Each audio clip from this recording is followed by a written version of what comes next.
Hi everyone, welcome to study word classes. तो friends, आज हम लोग हिंदी पेडागोजी के क्वेश्चन करने वाले हैं। ये जो है पूरा प्रियस का एक पूरा सेट है। यहाँ पर हम लोग 3 बजे के क्लास में प्रियस के क्वेश्चन की प्रैक्टिस करते हैं, तो आप मेरे साथ 3 बजे ज्वाइन हो सकते हैं। यहाँ पर हम लोग ऑल सब्जेक्ट के प्रियस के क्वेश्चन की प्रैक्टिस करते हैं। तो आज हम लोग हिंदी पेडागोजी के क्वेश्चन करने वाले हैं, तो अच्छे से समझिएगा लास्ट तक, आपको बहुत अच्छे से समझ में आएगा, तो इसको लास्ट तक जरूर वॉच करिएगा। तो स्टार्ट करते हैं आज के जो क्वेश्चन है। पहला है क्वेश्चन, इसमें बात कही जा रही है कि लक्ष्य भाषा के प्रारंभिक अधिगमकर्ता को किसके अधिक जो है अवसर मिलने चाहिए, जिससे कि वह जो है वाक्य विन्यासगत प्रतिरूपों, लय, स्वर, शैली आदि के प्रति जो है समझ बना सके। यानी कि अधिगमकर्ताओं को किसके अधिक अवसर दिए जाने चाहिए, जिससे कि बच्चे जो है लय, स्वर, शैली आदि जो है मतलब आदि के प्रति जो है समझ बना पाए, यानी कि उनको अच्छे से समझ पाए। तो कौन सा ऑप्शन इसमें सही होगा? पहला है श्रवण, वाचन, पठन या फिर लेखन। तो किसका जो है हमको अधिक से अधिक अवसर देना चाहिए? तो क्वेश्चन नंबर जो फर्स्ट है, इसका पहला ही ऑप्शन सही होगा, यानी कि श्रवण। जब बच्चे आप सुनने का उनको अधिक अवसर देंगे, तो इससे क्या है, बच्चे समझ पाएंगे कि क्या कैसे हमको लय बनानी है, कैसे स्वर शैली होगी आदि को, वो जो है चीज़ों को समझ पाएंगे। आंसर आपका फर्स्ट ऑप्शन सही हो जाएगा। आपके ऑफिशियल आंसर की में फर्स्ट आंसर गिवन है, तो ये डाउट मत रखना इसका फर्स्ट ना होकर के सेकंड होगा, क्योंकि क्या है, अब कुछ लोगों के माइंड में ये भी आएगा क्योंकि सेकंड ऑप्शन होना चाहिए, बट क्या है, आंसर जो है आपका फर्स्ट ऑप्शन हो जाएगा। जब आप सुनोगे, चीज़ों को समझोगे, क्योंकि आप बोलने का अगर अवसर आप तभी मतलब आपको बोलने का अवसर दे दिया गया, लेकिन आपको पता नहीं है कि हाँ हमको कैसे लय, स्वर, शैली को कैसे इंक्लूड करना है, कैसे हमको बोलना है, तो क्या आप बोल पाओगे? तो सबसे पहले आप सुनो, यानी कि सुनने के अवसर, यानी आप पहले चीज़ों को समझो, सीखो, उसके बाद जो है तभी जाके आप लय, प्रतिरूपों, लय और स्वर शैली को समझ पाओगे। आंसर होगा फर्स्ट ऑप्शन सही, बाकी ऑप्शन क्या है, गलत हो जाएंगे। अगले क्वेश्चन पे चलते हैं। अगला है क्वेश्चन नंबर 2। कौन सा श्रवण किसी सूचना विशेष को जानने या समझने के लिए जो है किया जाता है? तो कौन सी जो है सूचना जो है, श्रवण किसी सूचना विशेष को जानने के लिए, जानने या समझने के लिए किया जाता है? तो कौन सा है? विस्तृत श्रवण है, या फिर गहन श्रवण है, या फिर एकाग्र श्रवण है, या फिर दीर्घ श्रवण है? तो क्वेश्चन नंबर जो 2 है, इसमें आंसर सेकंड होगा, यानी कि गहन श्रवण हो जाएगा, क्योंकि विशेष सूचना की बात कही जा रही है, यानी सूचना विशेष को आप जानना चाह रहे हो, उसको समझना चाह रहे हो, तो गहन श्रवण आपको करना पड़ेगा। क्योंकि मतलब विशेष यानी कि मेन पॉइंट को आप समझना चाहते हो, तो आपको गहन यानी डिटेल में जो है आपको चीज़ें समझनी पड़ेंगी।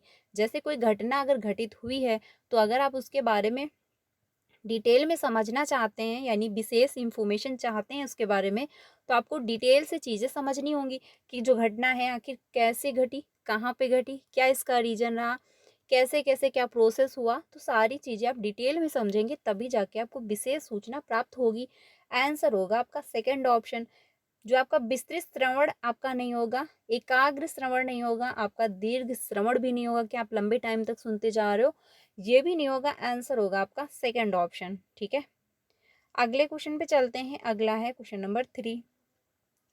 किस प्रकार के लेखन में विद्यार्थियों को लेखन के एक पहलू पर अभ्यास के अनेक अवसर दिए जाते हैं, जबकि दूसरा पहलू निर्धारित रहता है? यानी कि बात ये कही जा रही है कि लेखन के एक पहलू पर अभ्यास के अनेक अवसर दिए जा रहे हैं, लेकिन जबकि दूसरा पहलू निर्धारित रहता है।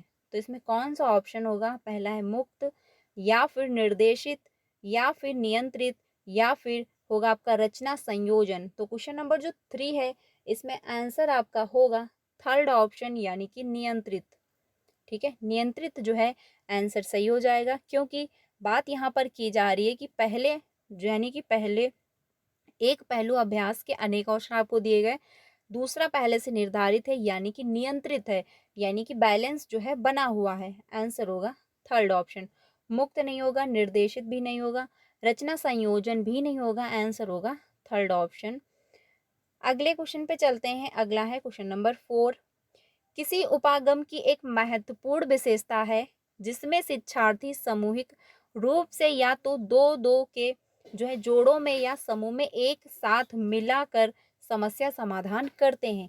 यानी कि बात ये हो रही है कि किस उपागम की महत्वपूर्ण विशेषता है, यानी इसमें कौन सी जो है ऑप्शन होगा जिसमें विद्यार्थी समूह के रूप में यानी कि दो दो के जोड़े में या फिर समूह में एक साथ मिलकर समस्या सॉल्व करते हैं, यानी प्रॉब्लम जो है वो सॉल्व करते हैं। तो पहला है व्यवहारवादी उपागम होगा, या फिर संरचनात्मक उपागम होगा, या फिर श्रव्य भाषिक उपागम होगा, या फिर जो है समग्र भाषा उपागम होगा।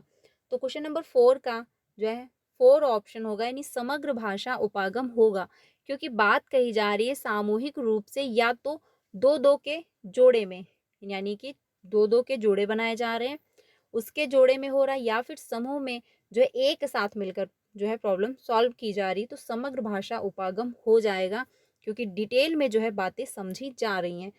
व्यवहारवादी उपागम आपका नहीं होगा। रचनात्मक यहाँ पर कुछ नया क्रिएट नहीं किया जा रहा है, नहीं तो क्या है रचनात्मक ऑप्शन हो सकता था। श्रव्य भाषिक यहाँ पर सुनने की कोई बात नहीं हो रही, बल्कि क्या है प्रॉब्लम सॉल्विंग की बात कही जा रही। तो श्रम जो आपका समग्र भाषा उपागम होगा, यानी आपको सारी चीज़ें डिटेल में समझनी पड़ेंगी। आंसर होगा सेकंड, आंसर होगा आपका 4 ऑप्शन सही।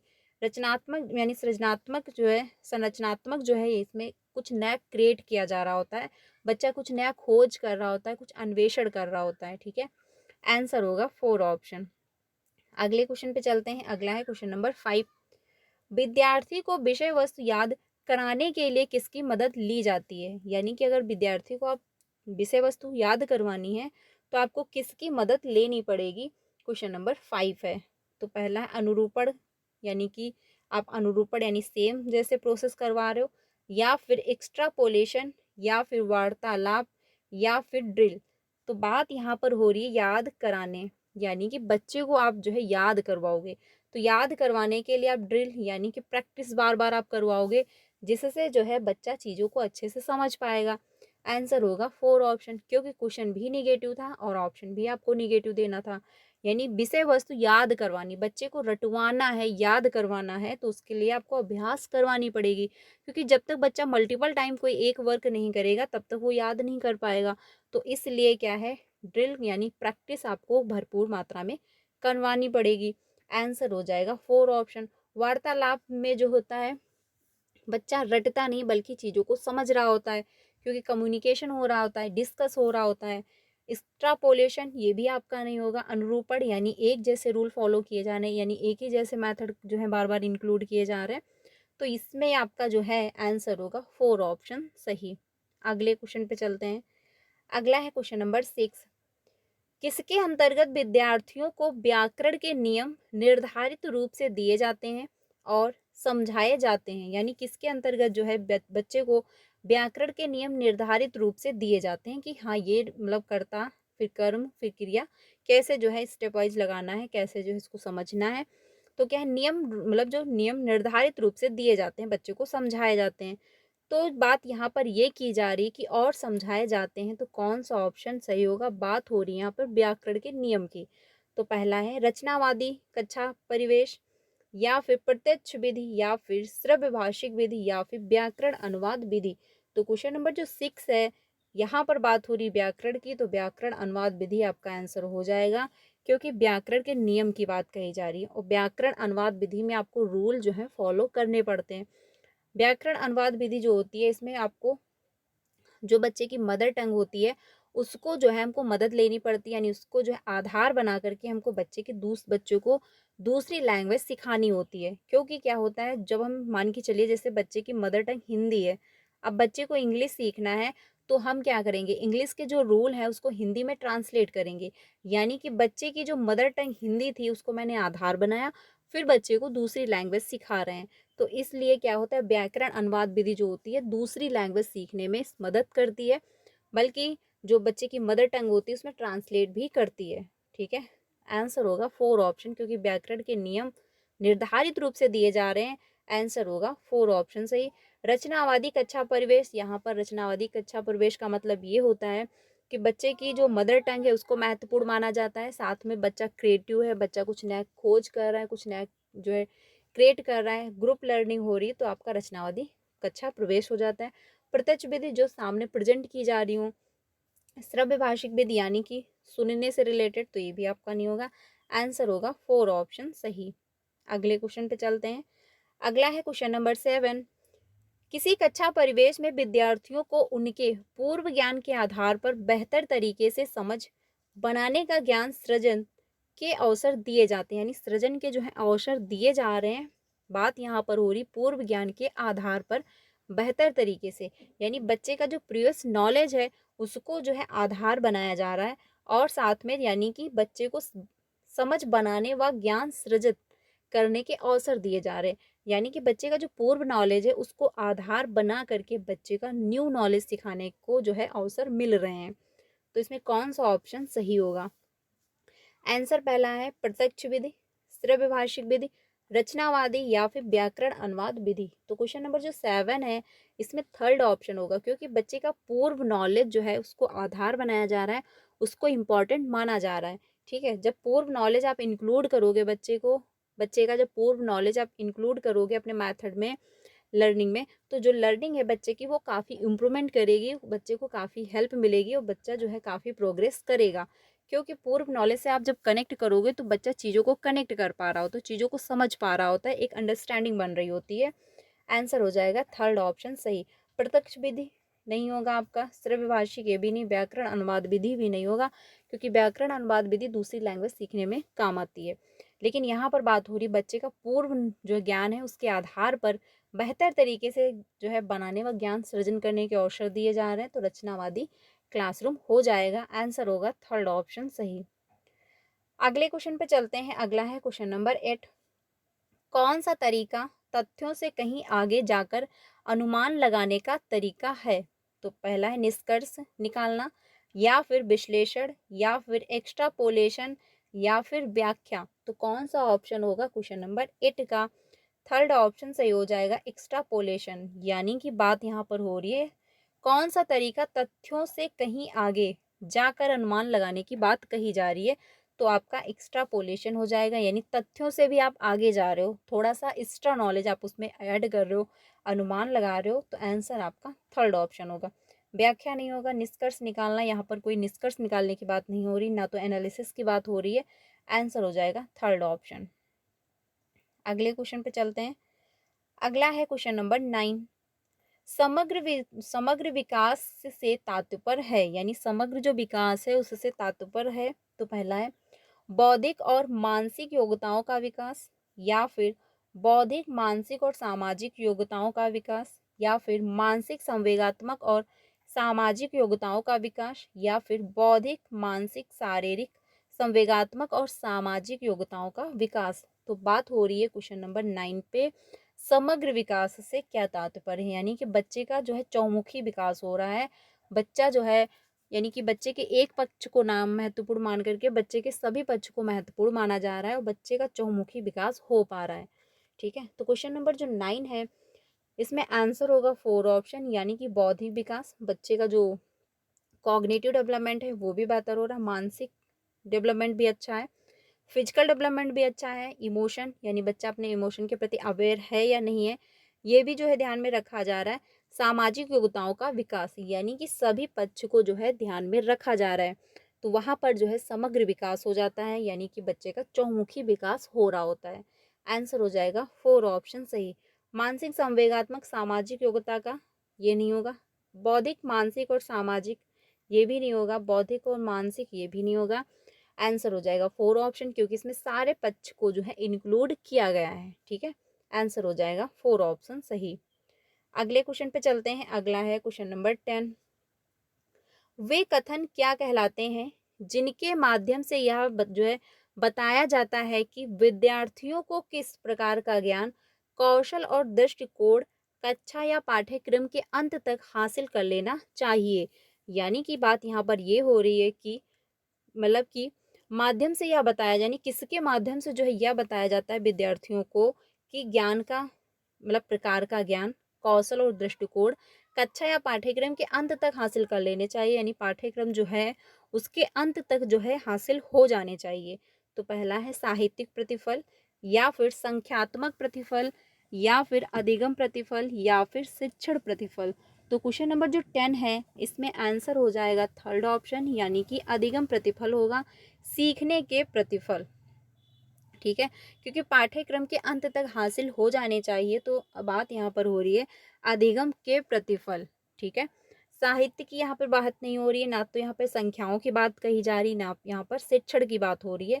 यहाँ पर बात ये हो रही है कि जो लर्निंग हो रही है उसके अंत तक जो है बच्चे का, यानी बच्चे को पाठ्यक्रम के अंत तक जो है प्रकार का ज्ञान, कौशल और दृष्टिकोण जो है कक्षा या पाठ्यक्रम के अंत तक हासिल हो जाने चाहिए।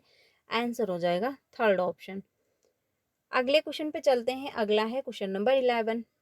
अध्यापक कक्षा में एक बड़ी पुस्तक को ऊंचाई से पकड़े हैं और पूरी कक्षा उसी पुस्तक से पढ़ती है, यह किसका उदाहरण है? यानी टीचर खड़ा हुआ है, एक बुक लेकर के रीडिंग करवा रहा है और सारे बच्चे, क्लासरूम के जितने बच्चे हैं उसी बुक से जो है वो भी रीड कर रहे हैं। तो ये कैसा, यानी किसका ये उदाहरण बनेगा जो ये एक्टिविटी हो रही है? तो पहला है सासवर पठन, या फिर मौन पठन, या फिर गहन पठन, या फिर साझा पठन। तो क्वेश्चन नंबर जो 11 है, सासवर पठन में होता है कि बच्चा बुक को लेकर के खड़ा होता है और बाकी बच्चे पीछे से रिपीट कर रहे होते हैं। मौन पठन में होता है कि बच्चा शांत पूर्वक अपने मन में पढ़ रहा होता है, वॉइस बाहर नहीं निकल रही होती है। गहन पठन, बच्चा किसी विशेष घटना के बारे में अगर जानकारी चाहता है तो वो गहन पठन कर रहा होता है शांतिपूर्वक। लेकिन जो है साझा पठन होता है, उसमें क्या होता है, टीचर एंड बच्चा दोनों इंक्लूड होते हैं, वो दोनों साथ में लर्निंग कर रहे होते हैं। ठीक है, आंसर हो जाएगा 4 ऑप्शन, क्योंकि बच्चा और टीचर दोनों साथ में इंक्लूड हैं। टीचर जो है एक बुक लेकर के पढ़ा रहा है और सारे क्लास के बच्चे जो हैं उसी बुक से पढ़ रहे हैं। ठीक है, यानी पूरी कक्षा उसी पुस्तक से पढ़ती है। तो ये कैसा पठन है? ये साझा पठन होगा, क्योंकि क्या है, इसमें साझा करके एक दूसरे की, यानी कि मदद करके एक दूसरे के सहयोग के साथ लर्निंग हो रही है। आंसर हो जाएगा 4 ऑप्शन सही। ठीक है, आगे चलते हैं। सास्वर पठन जो होता है ये आपका 1 to 5 के लिए ज़्यादा अच्छा होता है, क्योंकि छोटी क्लासों में बच्चे जब लाउड बोलते हैं तो कुछ अगर प्रॉब्लम हुई, कुछ शब्द अगर वो सही से नहीं बोल पा रहे तो वो सही हो जाता है धीरे धीरे, और साथ में उनमें कॉन्फिडेंस आता है कि क्लासरूम में वो खड़े होकर के एटलीस्ट बुकें जो है वो रीड करना शुरू करते हैं, तो उनमें कॉन्फिडेंस आता है कि वो खड़े होकर के अपनी बात कह पाएंगे। तो सास्वर पठन जो होता है 1 to 5 में अच्छा माना जाता है। बाकी मौन पठन जो होता है आपका ऊंची क्लासों में रहता है। यहाँ पर आपका थर्ड ऑप्शन सही हो जाएगा। अगले क्वेश्चन पे चलते हैं। अगला है क्वेश्चन नंबर 12। किसके द्वारा विद्यालय तैयारी के 3 माह जो है खेल आधारित जो मॉड्यूल के विकास की अनुशंसा की गई है? यानी कि जो मॉड्यूल है उनकी बात यहाँ पर ये कही जा रही कि 3 माह खेल के आधारित। तो पहला है राष्ट्रीय पाठ्यचर्या रूपरेखा 2005, या फिर राष्ट्रीय शिक्षा नीति 2020, या फिर राष्ट्रीय शैक्षिक अनुसंधान एवं प्रशिक्षण परिषद जो है नई दिल्ली, या फिर राष्ट्रीय पाठ्यचर्या रूपरेखा जो है 2000। तो इसमें कौन सा ऑप्शन सही हो जाएगा? यानी कि क्वेश्चन नंबर 12 जो है, तो क्वेश्चन नंबर 12 का 2 ऑप्शन होगा राष्ट्रीय शिक्षा नीति 2020, क्योंकि 3 माह जो है खेल आधारित जो है मॉडल बनाए गए हैं वो किस विकास की, किसकी अनुशंसा की, मतलब की गई है, तो आपका राष्ट्रीय शिक्षा नीति 2020 हो जाएगा। ठीक है, आंसर होगा सेकेंड ऑप्शन सही। अगले क्वेश्चन पे चलते हैं। अगला है क्वेश्चन नंबर 13। कौन सी भाषा को अध्यापक की सहायता से औपचारिक स्थितियों में सीखा जाता है? यानी कि कौन सी जो भाषा है जिसमें अध्यापक की सहायता से औपचारिक स्थितियों में सीख सकते हैं, यानी कि स्कूल हुआ, आपका ट्यूशन हुआ, जिसमें औपचारिक स्थितियां कौन सी होती, जिसमें समय का पाबंद हो। जैसे कि अगर आप ऑनलाइन क्लासेस भी करते हो तो उसका टाइम एक फिक्स होता है कि इतने टाइम पर आपको ये क्लास मिलेगी और इतने टाइम से इतने टाइम तक ये क्लास चलेगी। ठीक है, और स्कूल भी अगर आप जाते हो तो उसमें भी टाइम का पाबंद होता है कि हाँ इसमें जो है इतने टाइम से ये क्लास चलने वाली है। तो औपचारिक स्थितियों का मतलब ही होता है कि जो है समय का पाबंद होगा, जैसे कि विद्यालय हुआ, स्कूल हुआ, ऑनलाइन कोचिंग कर रहे हो आप या फिर ऑफलाइन कर रहे हो, तो टाइम के पाबंद होते हैं। ठीक है, तो इसमें बात यही की जा रही कि औपचारिक स्थितियों में सीखा जाता है। तो पहला है प्रथम भाषा, द्वितीय भाषा, या फिर घर की भाषा, या फिर मातृभाषा। तो मातृभाषा और घर की भाषा आप एक्वायर करते हो, वो सीखते नहीं, क्योंकि वो नेचुरल रूप से आप अपने इन्वायरमेंट से स्वाभाविक रूप से अर्जित कर लेते हो। तो ये तो ऑप्शन नहीं होगा। क्वेश्चन नंबर जो 13 है इसमें 2 ऑप्शन होगा, क्योंकि द्वितीय भाषा, प्रथम भाषा भी आपकी लैंग्वेज जो होती है मदर टंग, उसी को प्रथम भाषा भी कहा जाता है, उसी को घर की भाषा भी कहते हैं, उसी को मदर टंग भी कहते हैं। लेकिन द्वितीय भाषा जो है वो आप विद्यालय जा कर के सीखते हो, इसके लिए आपको एफर्ट डालने होते हैं, टाइम लगता है, मेहनत करनी पड़ती है, बुक जो है उनकी भी मदद लेनी होती है, टीचर की भी मदद लेनी पड़ती है, ऑनलाइन भी आपको कोई जो है मदद चाहिए वो उस पर भी आप लोग सर्च करते हो। तो द्वितीय भाषा सीखने के लिए आपको औपचारिक स्थितियों का जो है सहारा लेना होता है, यानी कि अध्यापक की सहायता से जो औपचारिक स्थितियों में सीखा जाता है तो आपका द्वितीय भाषा होगा, क्योंकि इसमें टीचर की भी मदद आपको लेनी पड़ती है। आंसर हो जाएगा सेकंड ऑप्शन सही। अगले क्वेश्चन पे चलते हैं। मातृभाषा आप नॉर्मल तरीके से अपने घर में एक्वायर कर लेते हो, अपने इन्वायरमेंट से एक्वायर कर लेते हो, वहाँ उसके लिए कोई आपको प्रैक्टिस या किसी टीचर की ज़रूरत नहीं पड़ती है। ठीक है, अगले क्वेश्चन पे चलते हैं। अगला है क्वेश्चन नंबर 14। श्रीमती शांति कक्षा में कहानी सुना रही हैं, बच्चे चुपचाप सुन रहे हैं। कहानी सुनने के बाद वह बच्चों से प्रश्न पूछती हैं, कुछ बच्चे सही उत्तर देते हैं, कुछ जो है उत्तर गलत देते हैं, और कुछ बच्चे जो है चुप रहते हैं। गलत उत्तर देने वाले या चुप रहने वाले बच्चों के संदर्भ में कौन सा जो है उत्तर सही नहीं है? तो इसमें पहला ऑप्शन है, उन्होंने कहानी बिना जो है समझ के सुनी है, या फिर उन्होंने कहानी एकाग्रचित होकर सुनी है, या फिर वह वास्तविक श्रवण के स्थान पर केवल सुन रहे थे, या फिर वह एकाग्रचित होकर समझ के साथ सुन रहे थे। तो बात यहाँ पर हो रही है उत्तर, यानी कि गलत उत्तर देने वाले या चुप रहने वाले बच्चों के संदर्भ में कौन सा जो है उत्तर सही नहीं है, यानी बच्चे जो गलत आंसर दे रहे हैं और बच्चे जो चुप हैं, तो उनके बारे में कौन सा स्टेटमेंट जिसमें से गलत दिया गया है। ठीक है, तो इसमें आंसर होगा आपका 4 ऑप्शन, क्योंकि वे एकाग्रचित होकर समझ के साथ सुन रहे हैं। तो ये आपका गलत होगा, क्योंकि रीजन ये है, अगर वो एकाग्रचित हो करके सुन रहे होते तो आंसर गलत ना देते। ठीक है, और साथ में ये कहा जा रहा है कि मतलब देने वाले या चुप रहने वाले बच्चों के साथ, तो यहाँ पर आंसर होगा कि वे एकाग्रचित होकर समझ के साथ सुन रहे थे। अगर वो एकाग्रचित होकर समझ के साथ वो सुन रहे होते तो उनके द्वारा कोई क्वेश्चन गलत नहीं होता। ठीक है, यही आंसर आपका निगेटिव हो जाएगा और यही आपका ऑप्शन सही होगा। बाकी क्या है, सही है, उन्होंने कहानी बिना समझ के सुनी, तभी जाके आंसर गलत हुआ, और उन्होंने कहानी एकाग्रचित होकर सुनी, और जो कह रहा है वे वास्तविक श्रवण के स्थान पर केवल सुन रहे थे, यानी केवल वो नॉर्मल तरीके से सुन रहे थे। आंसर हो जाएगा आपका 4 ऑप्शन सही। ठीक है, अगले क्वेश्चन पे चलते हैं। अगला है क्वेश्चन नंबर 15।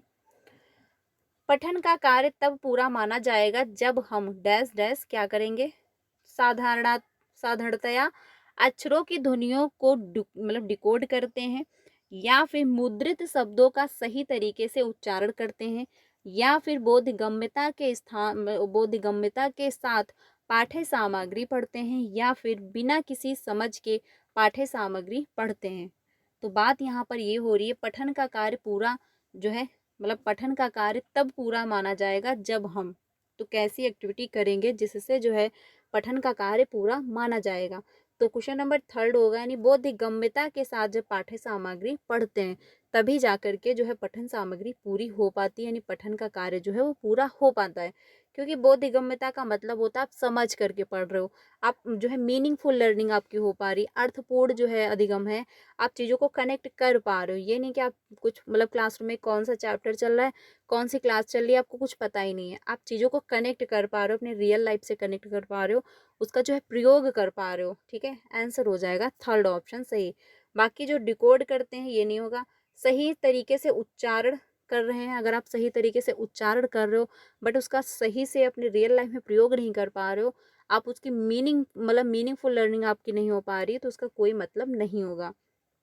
बिना किसी समझ के ये भी आपका नहीं होगा कि पाठ्य सामग्री आप पढ़ रहे हो, बिना समझे ही आप जो है पढ़ते जा रहे हो, ये भी आपका आंसर नहीं होगा। आंसर हो जाएगा 3 ऑप्शन सही, क्योंकि बोधगम्यता के साथ यानी आप मीनिंगफुल लर्निंग कर रहे हो, आप चीज़ों को कनेक्ट करके पढ़ रहे हो, तो ये ऑप्शन आपका बेहतर होगा। तो फ्रेंड्स, आज के लिए इतना ही रखते हैं। 50 क्वेश्चन थे, मैंने आप लोगों के साथ डिस्कस किए हैं। आप लोग कमेंट में अपना स्कोर बताइएगा कि कितना आपका स्कोर हो पा रहा है, क्योंकि 15 ही क्वेश्चन थे, पूरा एक मैंने सेट डिस्कस किया है। तो आज के लिए इतना ही रखते हैं। कमेंट में अपना स्कोर बताइएगा, क्लास कैसी लगी वो भी आप लोग कमेंट में बताइएगा। 3 बजे हम लोग डेली ज्वाइन करते हैं, जो है प्रीवियस के क्वेश्चन की प्रैक्टिस करते हैं। तो आप लोग यहाँ पर ज्वाइन हो सकते हैं 3 बजे की क्लास में। यहाँ पर हम लोग सारे सब्जेक्ट के प्रीवियस के क्वेश्चन की प्रैक्टिस कर रहे हैं। 5 बजे की क्लास में भी हम लोग प्रीवियस के क्वेश्चन की प्रैक्टिस करते हैं। सोशल साइंस तो आप 5 बजे की क्लास में भी मेरे साथ ज्वाइन हो सकते हैं। तो आज के लिए इतना ही। वीडियो अच्छी लगी तो लाइक करिएगा। चैनल पे पहली बार आए हो तो प्लीज़ वीडियो को लाइक करके चैनल को भी सब्सक्राइब कर लीजिएगा, सो दैट आपको टीचिंग से रिलेटेड सारी अपडेट वो टाइम से मिलती है एंड आपको सीटेट पेपर 1 एंड पेपर 2 दोनों की प्रिपरेशन भी करवाई जाती है। तो मिलते हैं नेक्स्ट वीडियो में। तो आप लोग ज्वाइन हो सकते हैं 3 बजे की क्लास में मेरे साथ। यहाँ पर हम लोग प्रीवियस के क्वेश्चन की प्रैक्टिस कर रहे हैं। तो आज के लिए इतना ही। मिलते हैं नेक्स्ट वीडियो में। Thank you.